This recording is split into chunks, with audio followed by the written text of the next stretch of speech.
The Red Wings lost on Easter Sunday, their 9th L in their last 10 contests. We got to keep going at it. Rochester now holds a team OPS of .687, the 5th lowest in the International League, and a team ERA of .629, over half a run more than the next closest team. When you struggle on the mound and we don't get hits, that's a really poor recipe to win.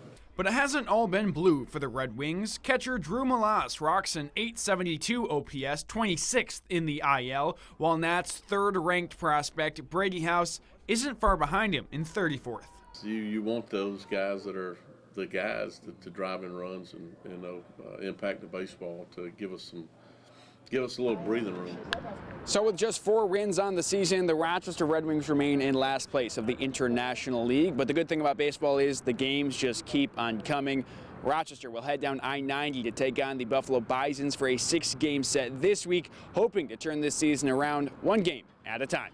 The only way you win a series, you go 1-0 every day. That's the one thing that the year we won the World Series in the big leagues, and we started out really slow. Davey would preached about going 1-0 every day.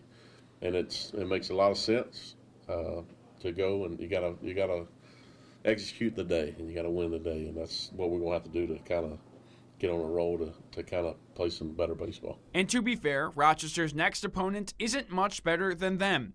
And even if the Wings don't win another game until July, they'll still have a chance to make the playoffs if they can win the second half of the season. I know we're gonna make mistakes. We're gonna have our ups and downs, but hopefully we can do some things a little bit better and win, because I like to win, and it creates a better environment in the clubhouse. We got a good group of guys. The Red Wings' next home game is scheduled for Tuesday, April 29th against Lehigh Valley.